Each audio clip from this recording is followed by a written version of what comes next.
Welcome to the Dr. Vibe Show. It is Dr. Vibe live from the worldwide offices in Toronto, Ontario, Canada.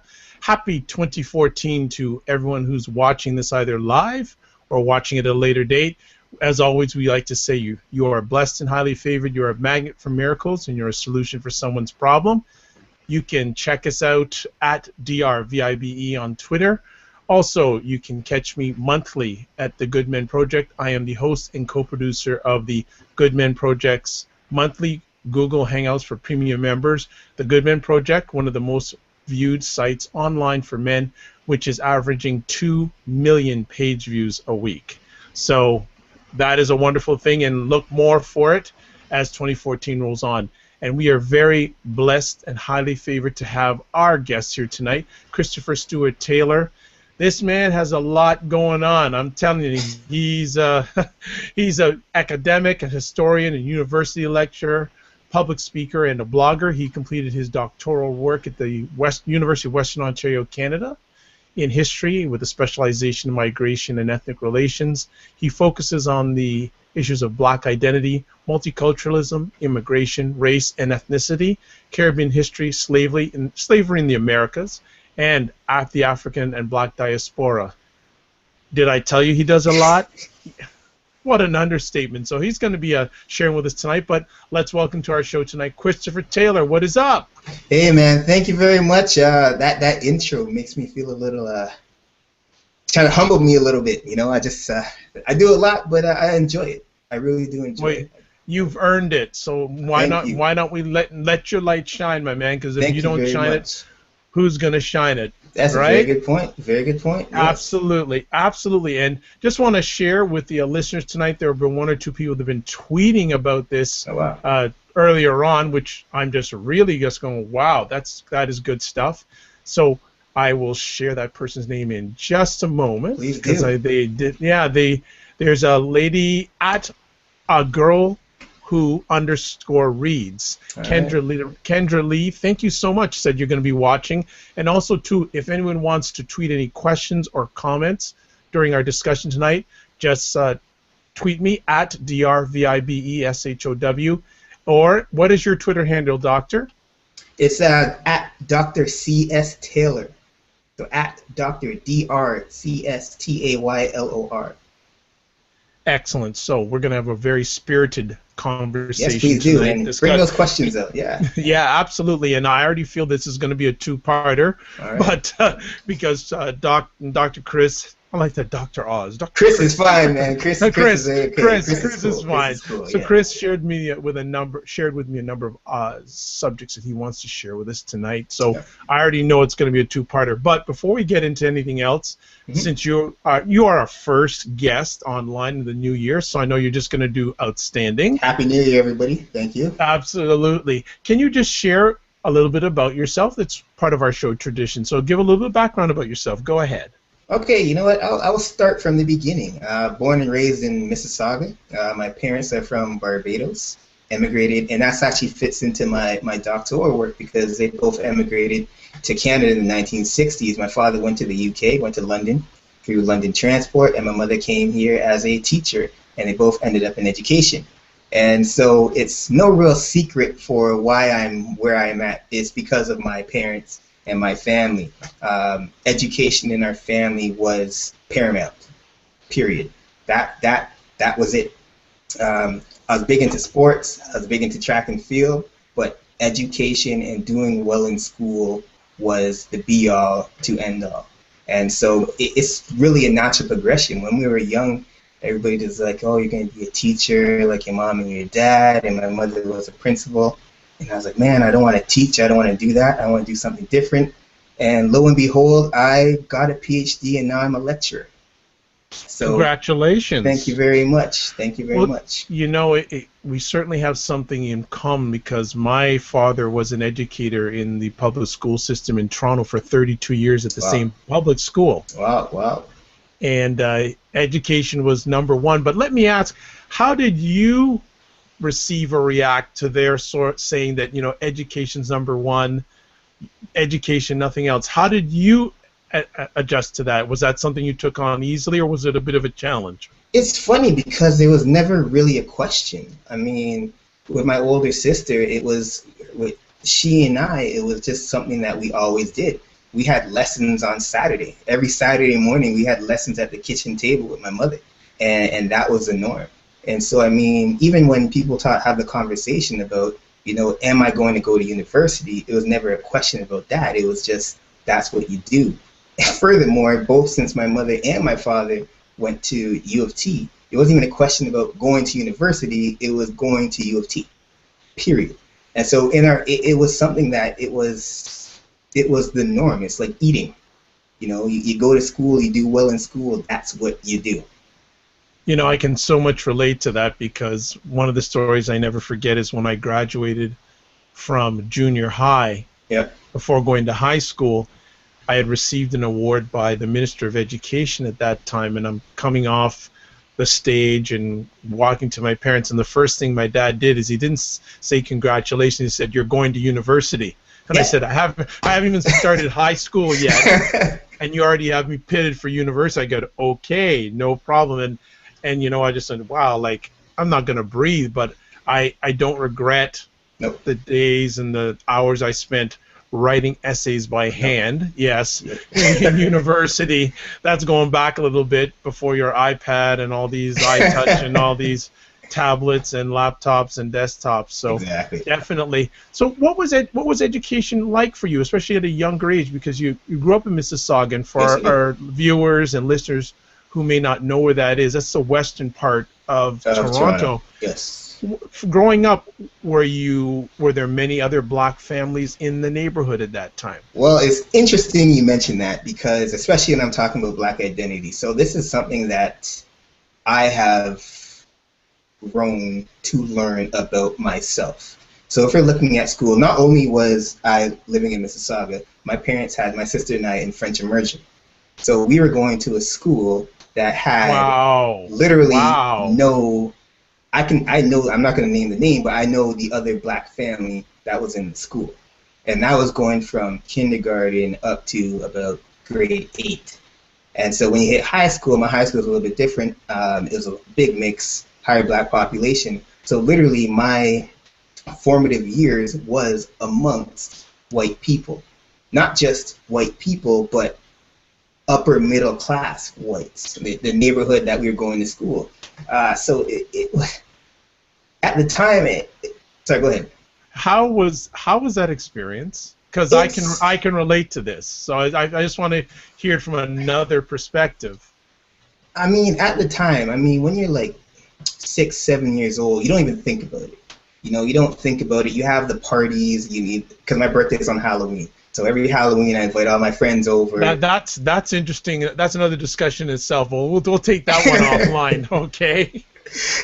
So it's the norm, and you hang out with your friends. But as you get older, especially now, when I look back at certain situations that I had, case in point, going on a tangent here, you're in school and then you play sports with your friends. So we played baseball, rec baseball, and growing up, I was never able to make the AAA team. It was always the AA team. And they kept on saying it was because I didn't live in the same area. The reason why I was going to school in that area is because my father taught in the same area, and that was a French immersion school. So the excuse the coaches always used to say was because, you don't live in the same area, so you can't make the team.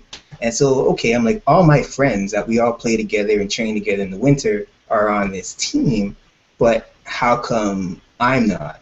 And one thing I really respect about with my parents, my father and my mother and my sister, was it was never, don't give up. It's keep on trying. And every year I tried out for the team, and every year I made the AA team. And so that's when you start thinking to yourself as you get older, it's like, you start realizing you're different. And it's not your abilities, but you realize you're different. And you start asking yourself, okay, why am I different? And then when you hit past high school, university, and into my age now, I think to myself, okay, I get it now. I know why I didn't make the team. It wasn't because I wasn't good enough to make the team. It was because I was black. It's okay that I can go to school with them, but extracurriculars, no.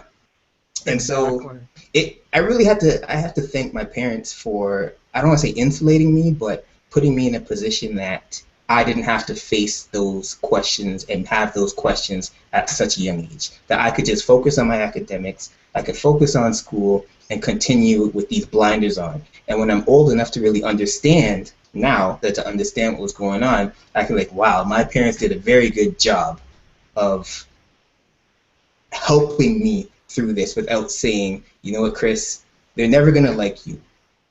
Just keep on going. And I really respect my parents for that. I'm going to come back to that point as we go on the journey here. Yep. So going through high school and things like that, obviously there were challenging times. Did those challenging times ever let up during your educational career? No. And I would even say high school was a big mix. So high school was fun. I ran track. There was a great group of guys I ran track with, hung out, had a great time. I loved high school, had a great time. Undergrad at U of T, at UTM, it was great. You had a great mix of people. I mean, especially West Indians, Caribbean people, black people. You know, it was great to get these minds together. It was really my graduate work, so my PhD, especially towards the end, that was the real kick in the can. Right. Because I did my work at Western. I don't know how many the listeners may not know about University of Western Ontario, but it's in London, Ontario, about 2 hours southwest of Toronto, and it is not as multicultural as Toronto, as the GTA, the Greater Toronto Area. So they're trying to do a black topic. So my topic was looking at Barbadian immigration. So my title was Flying Fish in the Great White North, the Culture of Black Barbadian Migration to 1967.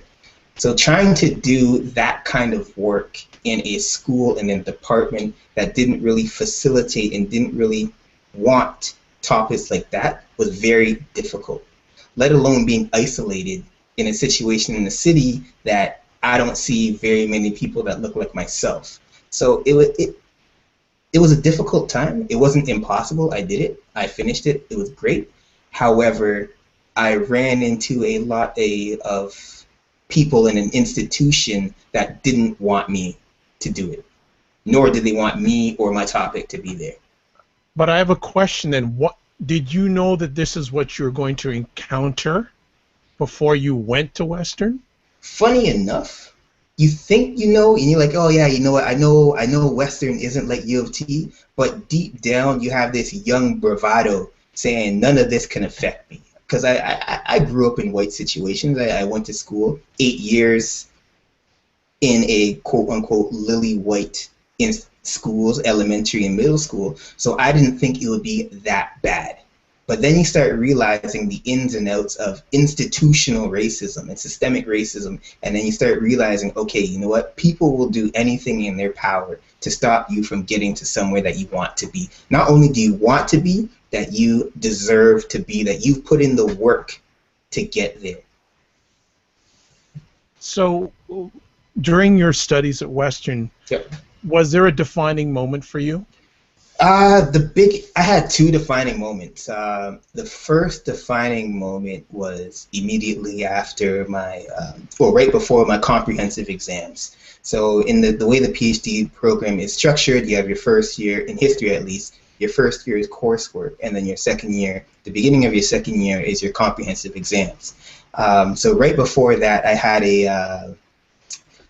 I guess a difference of opinion with one of my supervisors at the time, and we parted ways. And this was a person that I really looked up to, and the whole reason why, because I did my master's at Western, and the whole reason why I wanted to stay there was to work with him. So that was my real kick the first time. I was like, okay, you know what? I got over it, fine. And then the second huge hurdle, not just for my academics, but in my life personally, was my father died right in the middle of my PhD work. So my condolences. My condolences on that. Thank you. So there was really, when we talk about identity, it was not only just trying to figure out who I am as an academic, but with a sudden death, it's really who am I as a person. You know, like especially with my father, who was really the one that really encouraged me, and my mother as well, encouraged me to go the academic route and through education. And all of a sudden, that person isn't there. You're like, okay, you know what, pause a second, what do you do? And it was a situation where you wanted to, you thought about stopping. I was like, you know what, there's no point. What am I doing this for? Let's move on. But then you think to yourself, I gotta finish. And after he died, I had this focus, this unbelievable focus to get it done. And really and truly, my whole dissertation changed after that. Before, I was just doing a story about Barbadian immigration. After he died, it was a narrative of his life.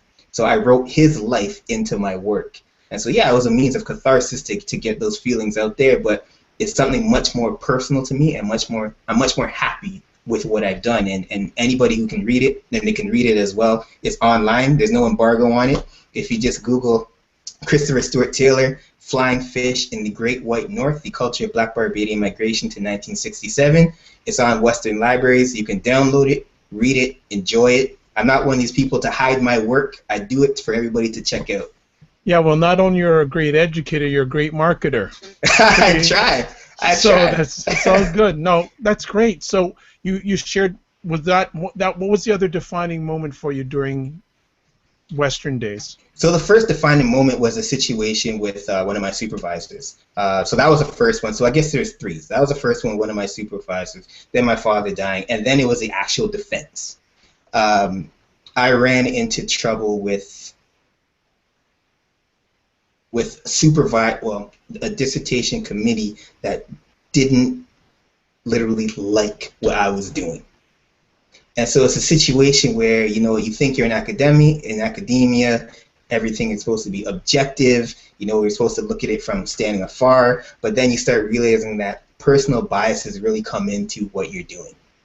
And if somebody doesn't, quote unquote, like what you're doing, then that's going to cause real trouble for you and cause a lot of problems. And so that, I got to the point where I said to myself, you know what, no matter what happens, I'm going to leave here with integrity. I'm going to leave here with my head held high. I'm not going to bend down. I'm not going to cry. I'm not going to grovel. I'm not going to beg. I know what my work was. I know what my work is. I know who I am as a person and my identity. And no matter what you say or whomever can say to me will not affect me. And I will tell you, it was a trying time. The last bit of my dissertation and my defense was an extremely trying time, because I started to see that I was not welcome. And you think when you get to the end of a race, the finish line is right there, you can fall over it, but then you realize that people can keep on moving that finish line back, back, back, back, back. And you might not have any energy, but you have to finish. You have to finish, and there's no option. And for me, and that's the when I talk about education with my family, that was something that was instilled with us. Like, you don't quit. You don't quit. Excellent. So share with us, and I always ask at this time, what was the feeling like when you finally finished? You know what? It might sound terrible, but it was not even relief. It was just like, oh yeah, I'm done. It wasn't, I had the defense, like my family was there, we went out for dinner, and you get the congratulations, and I was tired. I could was exhausted. imagine. Yeah, well, I'm telling you, that story sounds just whatever, not in a negative way, but just that's a tiring journey right there. Yeah. Just the little bit you shared with us. Yeah, and I looked at it not just like the past few months was extremely tiring and extremely frustrating, but then I looked at it in terms of having my father die right in the middle, so he didn't really have a chance to grieve and to come to grips with what's going on. And I'll even say right now, I'm still having trouble. Even when it says Dr. Christopher Stuart Taylor, I'm kind of like, man, that's me. And I always have to check myself and realize, okay, I might not feel like I'm done, but I've put in the work and I've done it. And so, yes, I'm a young man. It'll take time to get to that point for myself. Well, and I know people are saying, let's get to the meat of this stuff. Let's get to the meat. But it's very important for me when I have my friends on this show that people get to know who they are and what the journey that they've had. So you may not want to answer this, but you had shared with us your father passed away while you were going through this educational journey at Western. Have you had a chance to really grieve yet? I think the biggest grieving moment for me was the dissertation, like the catharsis. I'm telling you, like the dissertation before he died was completely different than what it was after. It was because I so happened, because I don't know if any viewers are watching and listening about after death, you literally just have to go through things and find things and try to figure things out, especially if it's a sudden death. There's nothing, everybody thinks that you die like on the movies and there's a last breath, and no, like you wake up and that's it. And so I so happened to find his memoir. He had started to write a few years ago. I said, Dad, you know what? Write a memoir, just off the cuff. I'm a historian. I know how important it is to write a story about your life. And so he had written one, or started to write one. And so I found it, and then I was reading it, and I thought to myself, you know what? This is more important for me, not only to grieve, but to learn about him. And so I was able to structure my dissertation in such a way that his story was a skeleton and was a thread that was not just a thread, but it was the basis. It was a foundation to my work. And then I realized, you know what? It's not just a foundation of my work, but it's a foundation of my life. It's a foundation to the point that I was at my life. Like he is me. I am him. You know, so it was at that grieving point. And I mean, everybody grieves differently. Everybody has a different way of dealing with things, and my way was to work. And I worked and I finished. And I know for him, if it was like, you know, if I didn't finish, that'd be the worst thing I could have ever done. Good stuff.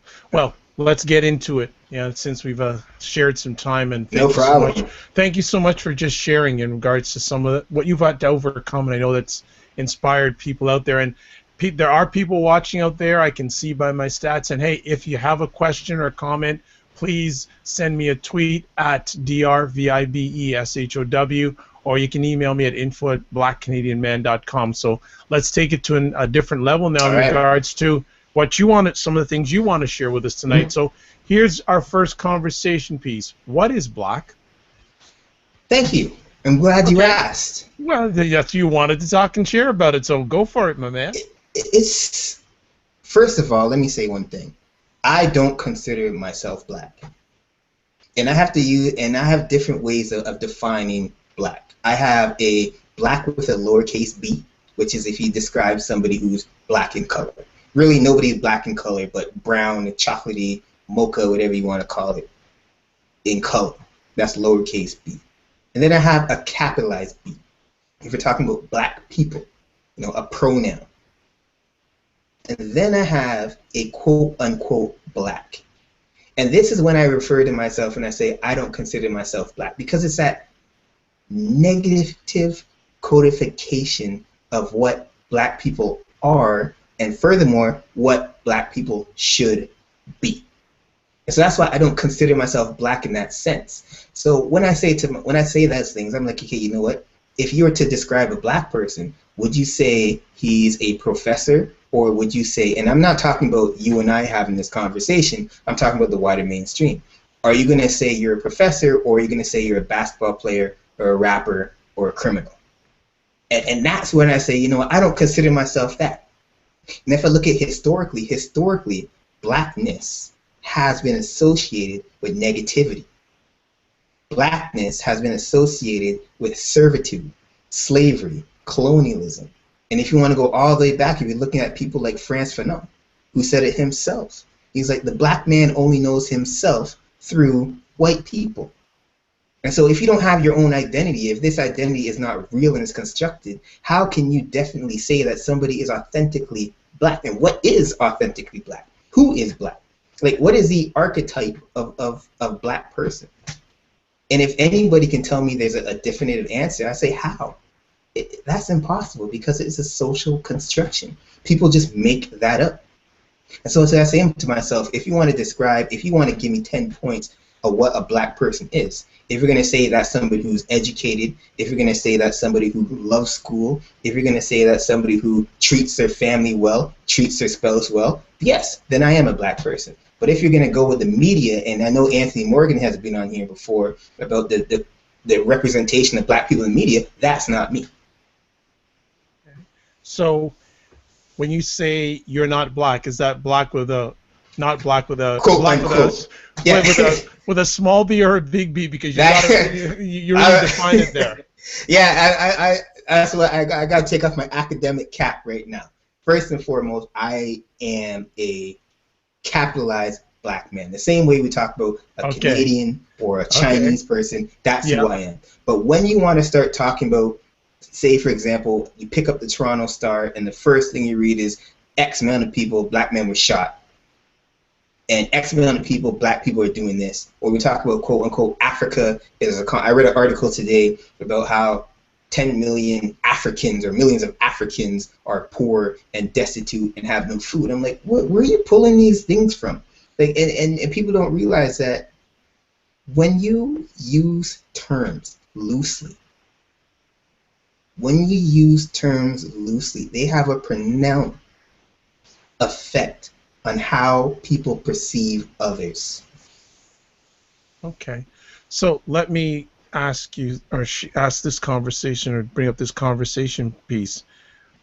Rather do it now than later. Yep. What is the image of the black Canadian man, in your opinion, at this time?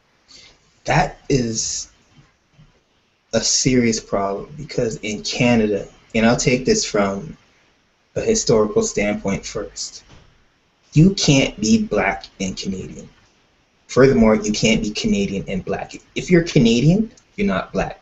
Even though in Canada we don't have, nobody can definitively say who or what a Canadian is. There's an accepted norm that Canadians are white.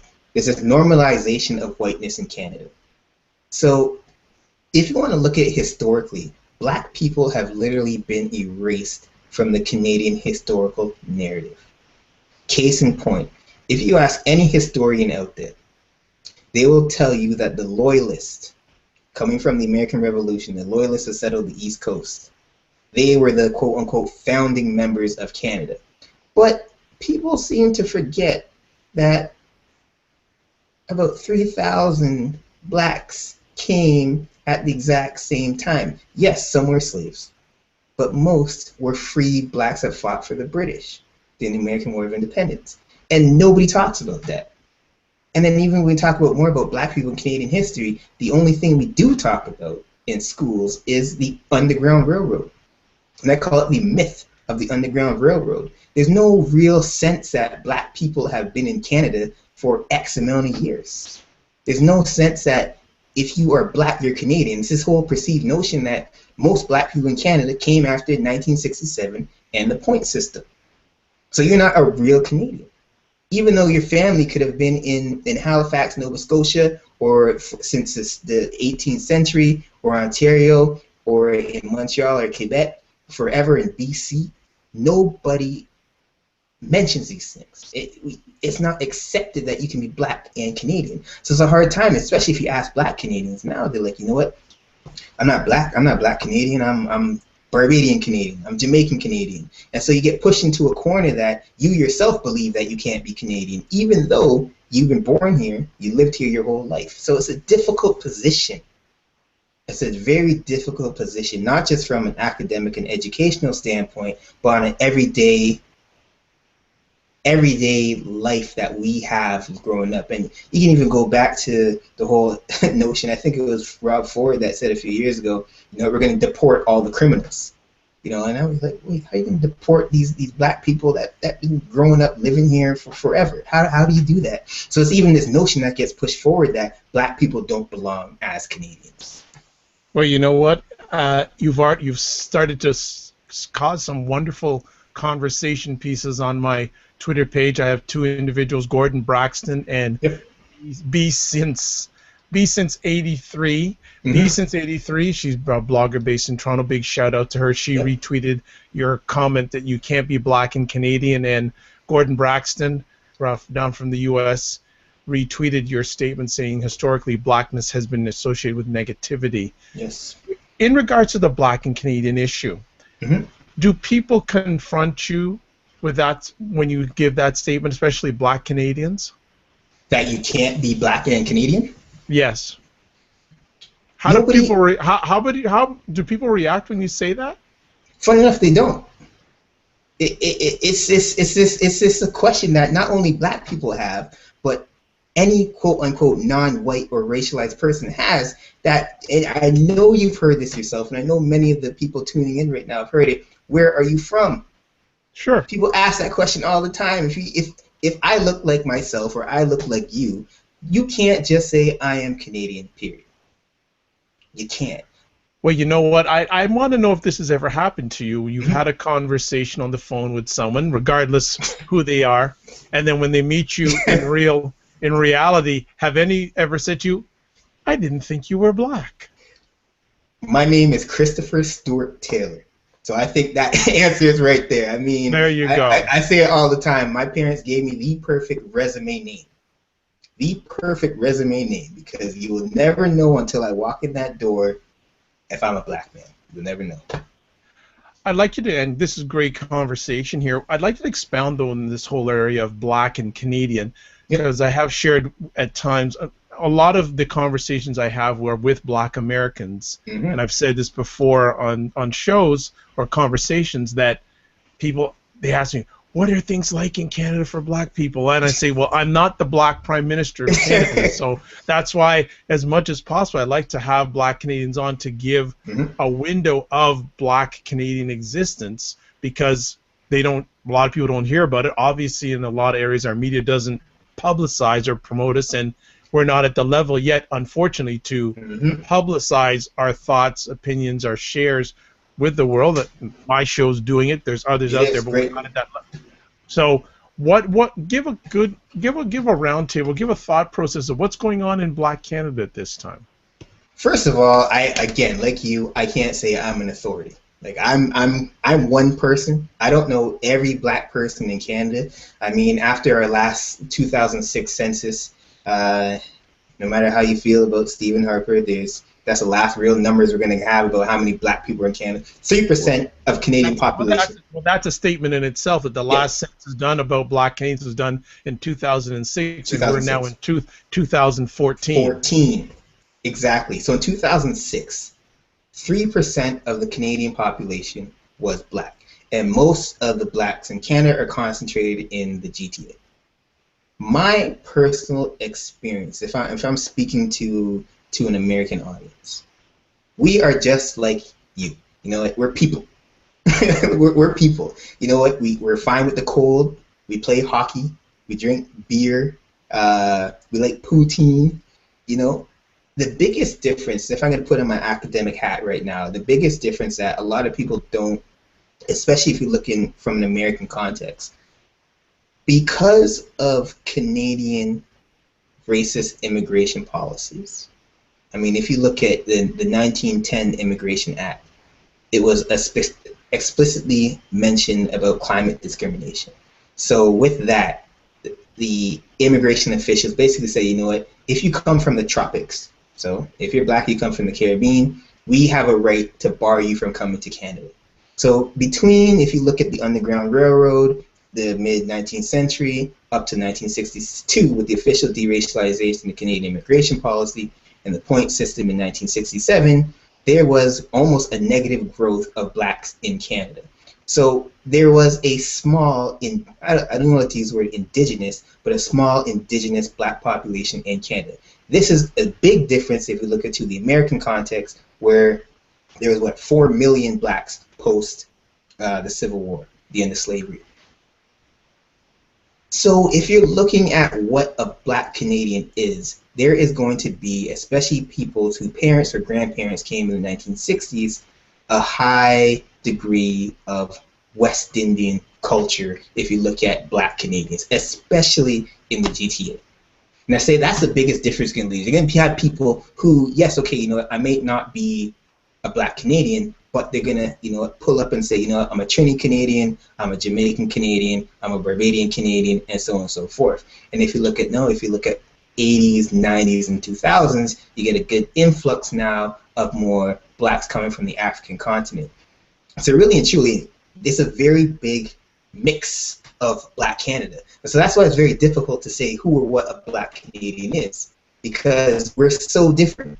You know, it's like asking somebody, what is a white Canadian? What is white culture?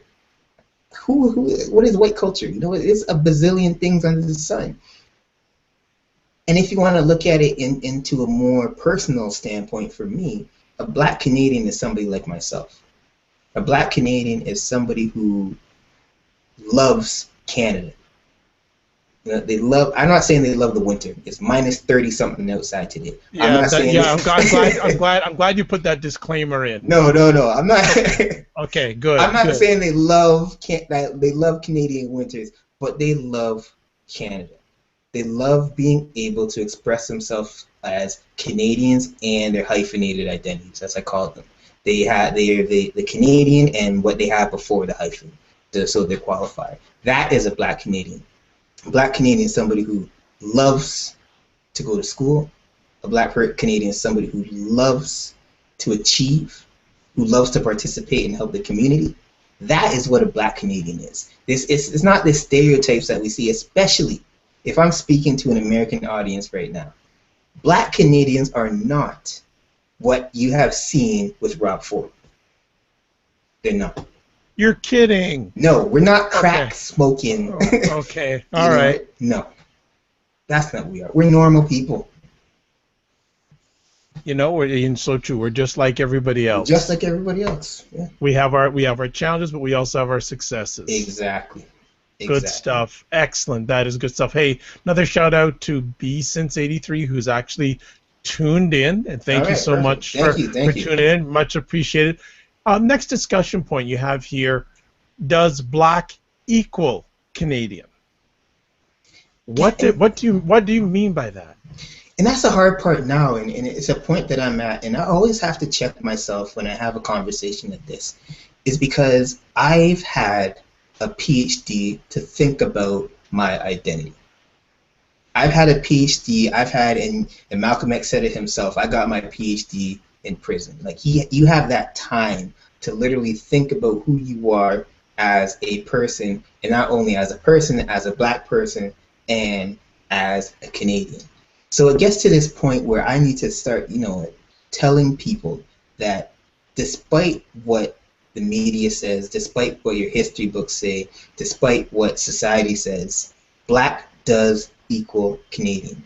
Canadian does equal black. It's not necessarily that you have to be a black Canadian or an African Canadian. You can be black and a Canadian, period, full stop. So it's at a point now where I've realized that since my identity is so fluid, nothing takes away from my quote-unquote blackness if I like to participate in ice skating, or if I like hockey, or if I like drinking Coors Light, not Coors Light in Canada, but Molson Canadian beer. Nothing takes away from my blackness. So I can have all these Canadian attributes and this Canadian, quote-unquote Canadian identity and still be black. So to be black can equally be Canadian. It does equally be Canadian. It's just that we, as black people, need to understand that the reason why we don't feel Canadian is because we have been told repeatedly that we don't belong. And you get to a point where you need to assert yourself and say, you know what? Why are you telling me this? What is your reasoning? No, I was born here, my citizenship here, I feel Canadian. So at what point does that not make me Canadian? At what point do you have the authority to tell me that I don't belong? I'm not saying to go and take up arms. I'm not saying that. I'm not saying to go and burn down things, whatever. But you need to assert yourself and say, you know, I belong here. The only reason you say I don't is because you don't want me here, because you are scared of difference. You are scared of me. You fear me because you aren't okay with who you are as a person. I am. I'm okay with my identity. I am okay. I'm happy with my Canadian identity. I am happy with my black identity. I'm happy with, and we talk about this now, I'm happy with my black male identity. So you know what? I'm fine with who I am. Nobody can tell me any different.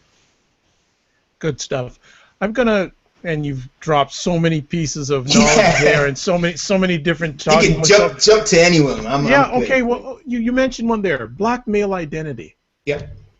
What's that all about to you at this time in your journey? What is black male identity to you at this time of your life? it really changed after my father died, because before that it was just I just gotta go to school, get a degree, make a pile of money. That's it. Become a lawyer, a banker, doesn't matter, just make money. And then I'm not even gonna just say it's black identity, but as an adult, this growth and maturity is that the responsibility. And furthermore, now, if I'm talking about black male identity, I realize that the position that I'm in, I have a responsibility to project a certain image of positivity to everybody. Because I'm in, and I'll say it right now, I am in an extremely privileged place. An extremely privileged place, being in the ivory tower, as they call it.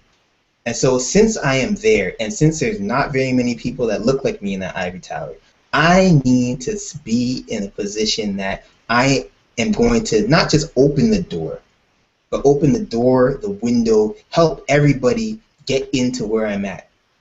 Because if I don't do that, especially in terms of black, not just male, but black female, black male identity, black position, black identity in terms of a person in authority, you really need to help everybody in our community. Whether you say it's one community, it's multiple communities, you have that responsibility. And that's me as looking as a black adult and as a mature person. That's, for me personally, what I have to do. It's not an option. It's not an option. Well, that's the way you were raised. That's the way I was raised. I was raised with my family that, you know what, it's with school, there's always an end. You know, you go to school, but what was the reason why I was going to school? You know, what was the reason why my parents pushed me to be the best in my class, especially in a class full of white faces? Why? At the time, I had no idea. But as they say all the time, if you're black, you have to be twice as good as everybody else. You have to be twice as good to get what they have. And I realized, wow, sometimes you need to be 3 times and 4 times and 10 times as good to have what they have.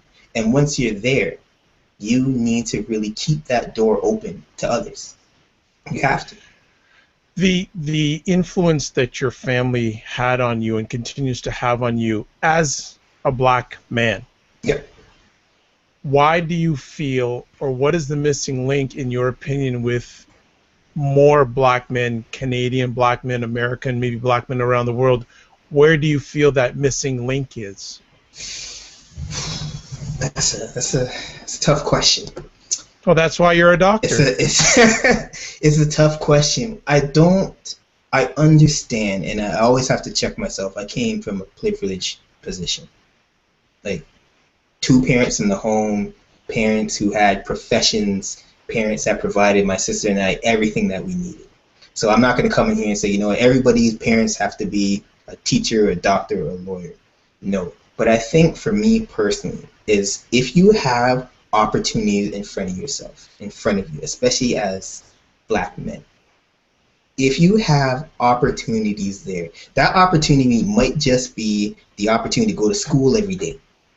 A lot of people forget there's a lot of people in the world that don't have the opportunity to go to school every day, to get a free education. In Canada, you have a free education from kindergarten to grade 12. Furthermore, I'm not saying you should go to university, no. But there's programs in place that everybody can get some kind of skill and training to go forward. So if those opportunities are there for everyone, yes, there are barriers. I understand there are barriers, there are socioeconomic barriers, there are family barriers, I understand that. But if you have that opportunity, especially as black men, you must take them. It is not an option. I'm not saying that opportunity is to go get a PhD. I'm not saying that opportunity to go to university. But if you have the opportunity to help somebody or to be, I don't want to say be better, but to make something of yourself, you must take it. Period. Love it. Right on. You hit the nail right on the head big time there. It's so important that opportunity, because we have opportunities here that other people in the world would be just begging for. They don't, and especially I did research in Tanzania for a while, and back in 2000, well, almost 3 years now, and when you see people who are desperately trying to go to school, I'm not talking about somebody who's 20, 21 years old trying to go to university. I'm talking about people who are 8, 9, 10, whose parents are desperately trying to get their kids an elementary education. You're like, damn, all I gotta do is show up for grade 5. The bus is gonna pick me up, and all I gotta do is go to class. And that really puts in perspective, as you say, there's a lot of black people, not just people, there's a lot of black people that will kill to be in the position that every person in Canada is in today. Black, white, purple. A lot of people in the world. Good stuff. We have so many things that we still got to share about, but folks, don't worry. There will be at least a part 2 of this conversation because I don't want to tell you some of the other stuff that the doc wants to share. But I'm not going to go there. But so I'm just going to sort of freestyle a little bit. Hey, go for it. I'm game. If we get into some of these subjects, it'll go for 2 hours, and people say I don't get afford to watch. I gotta go home. I gotta sleep. I gotta sleep and do whatever.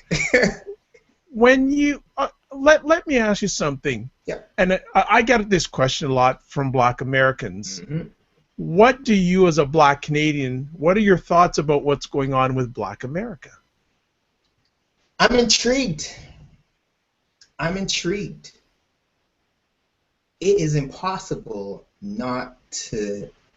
I don't know how many people know the Canadian-American relations, but in Canada, you have to know what's going on in the U.S. It's a talking point all the time. We know about Obamacare, we know about healthcare, we know about the whole shebang, Trayvon Martin, and so on and so forth.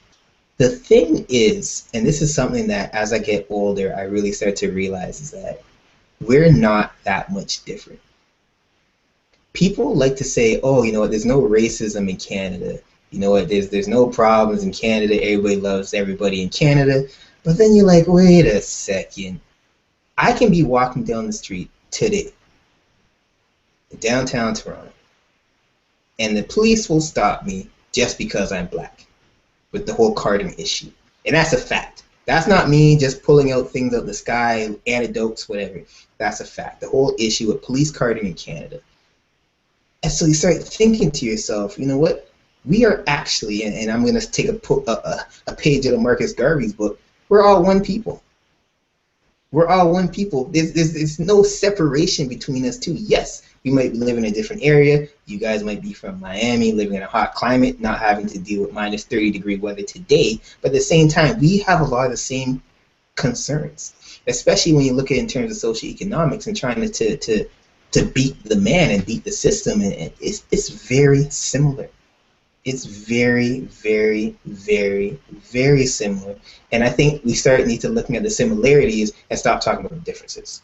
I think that's the biggest thing we need to do. I fully agree with that, and I share that with many people. I think whatever relationship starts, it's always good if you can start with what you have in common. The differences are going to come, but at least if you have the differences, if you're built on a foundation of mutual, of similarity, then you can overcome the differences that will come along the way. And I agree, and I don't put my opinions in too much unless I master or I put it on there, but there isn't a lot of difference between what's going on in Black Canada and what's going on in Black America. And I'll take that.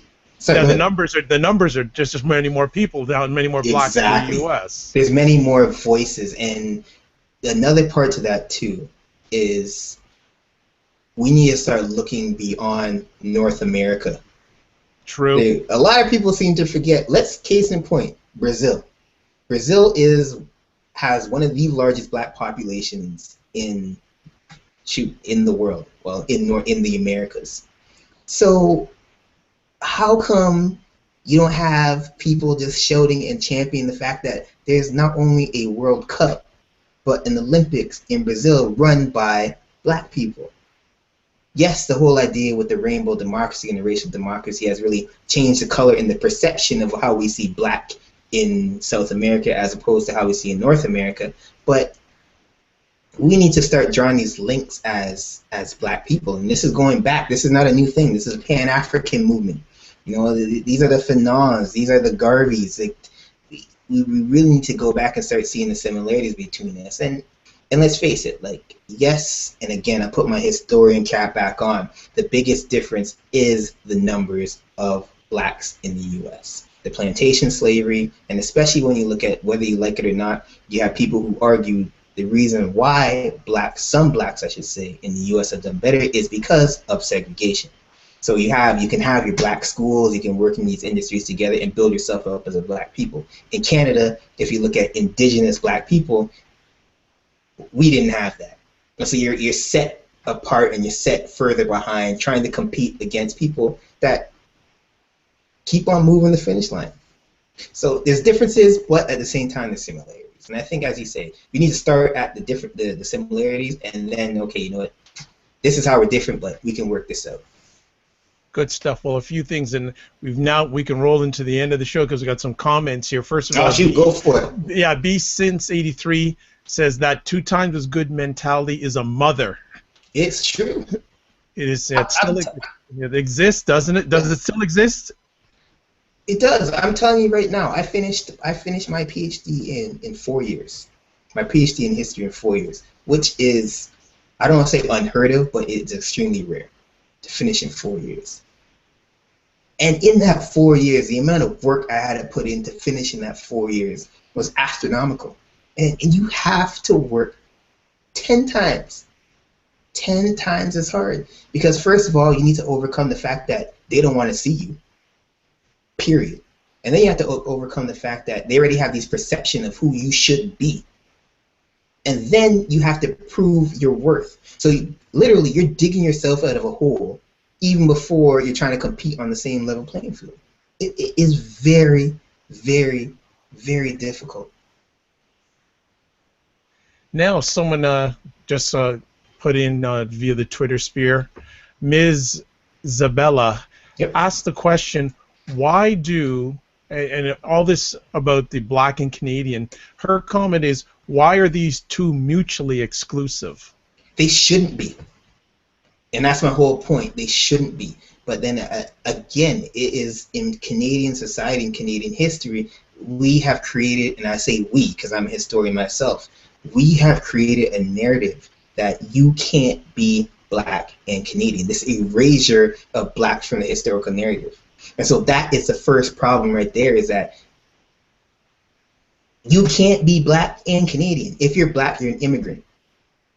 If you're not, I'll even take it even further. If you're quote unquote non-white, you can't be Canadian. If you look at these vertical silos in Canadian society, if you're not white, if you're not English Canadian or French Canadian, you are not Canadian. And so that's the problem. And I don't think so. I think that if you are a Canadian, sorry, if you're born here, if you feel Canadian, I don't care what color you're a Canadian.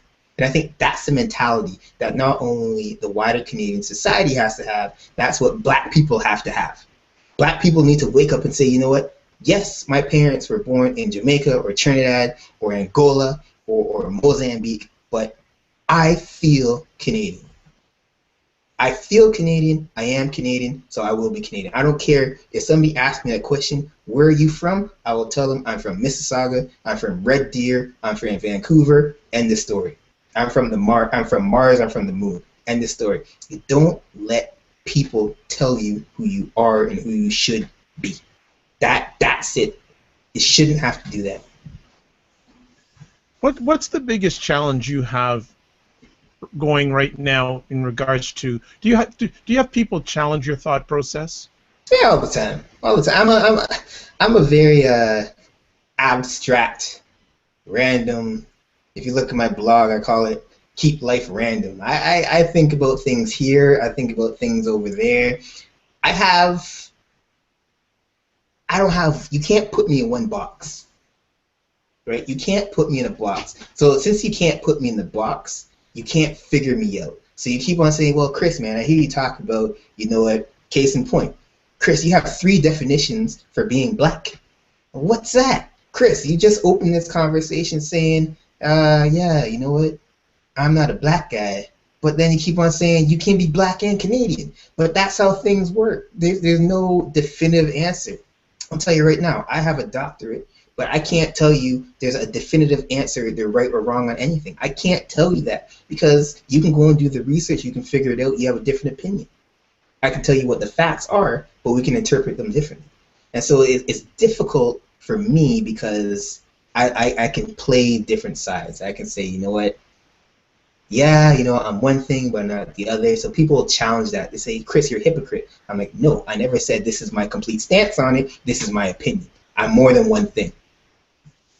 Excellent. Well, I hope Empress Bella, otherwise at Ms. Bella, got her answer there. I don't know if she'll be able to watch it live, but we'll If have. not, tweet me. If not, tweet well, me. it's all right. I'm gonna All right. be sending her direct the All right, perfect. URL for our conversation tonight.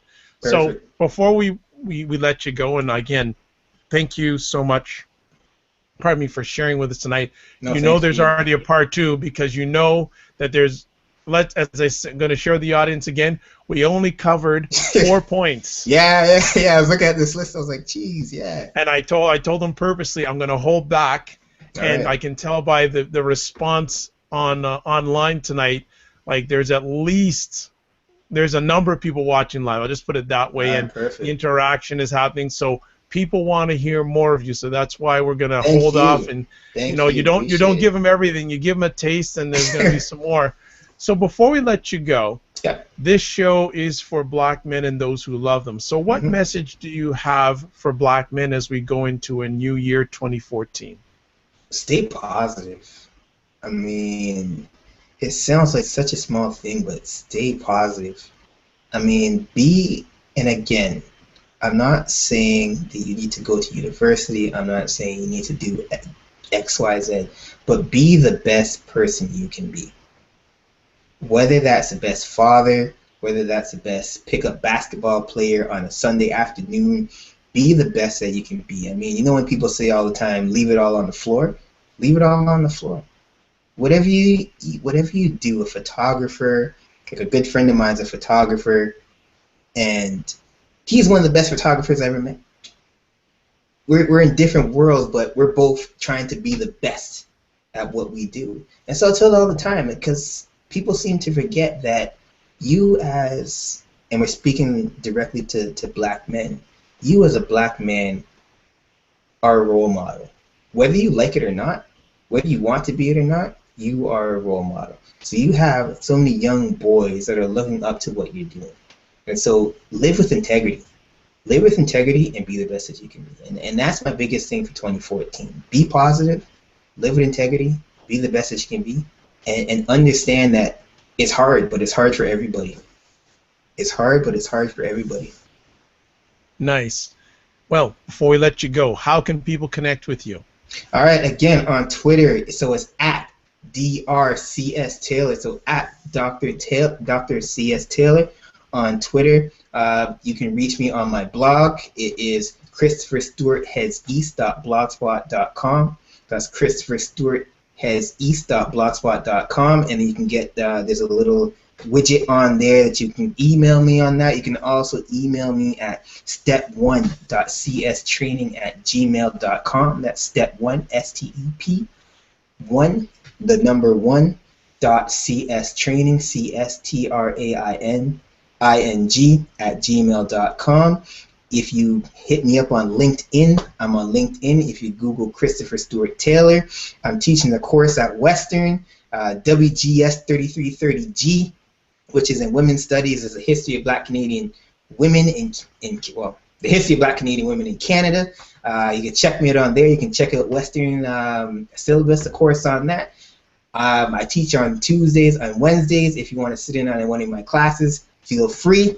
If you're in the London, Ontario area, if you Google my name, Christopher Stuart Taylor, you can see everything. My publications are Huffington Post. You can hit me up from Huffington Post. I'm on Facebook, Christopher Stuart Taylor. I'm telling you, if you just Google my full name, Christopher Stuart Taylor, STUART, there are a bazillion ways to contact me. But again, on Twitter, it's at DRCSTAYLOR, at Dr. CS Taylor. Hit me up. Well, you know what? As I said, not only a prolific educator, but a prolific marketer. I'm trying to sell myself. I'm on the academic hustle, man. I'm on the academic hustle. I like that. I'm on an academic hustle. I gotta Hey, it's tweet that true. out. Hey, That's do it, good. man. Academic hustle. Excellent, excellent. Well, before we let everyone go tonight, some really special people we got to shout out to. First off, we got to say Kendra Lee at a girl underscore reads. Thanks for tweeting Thank you, it before Kendra, the for show checking. starts. Thank you. Definitely B since '83. Thank you so much for the great feedback and comments as always. You know that I'm always here to help you and watching your back if you need any help. But thank you so much for the comments. You have gained another fan, Empress Bella, who has Oh, said I wow. will. She says she'll have more questions for you. So get ready for some tweeting of Hey, questions feel free. I'm always from here. I'm her. all ears. This is beautiful. Let me ask you something. One Yeah. final question or conversation piece. How many black people are in your black women study class? I have on the class starts on January 8th. Oh, so we don't know yet. I Okay. don't know. I'm intrigued. Yeah, I I'm will. intrigued. That will be one of the first questions we have for you when you're on next, Hey, which I'm will telling you, which will be I'm as on intrigued. sooner. Yeah, I'm as intrigued as you are. I'm telling you, I'm intrigued. But again, I have to thank the Women's Studies Department at Western for allowing me to teach this course. You guys gave me a blank slate. A blank slate. Said, Chris, you know what? Teach what you want, and I did it. So I really, Wonderful. yep, blank slate. So That's if you want, amazing. you can check. Congratulations. Yep, the syllabus is online. If you go on the Western Women's Studies website, it's online. It's WGS 3330G.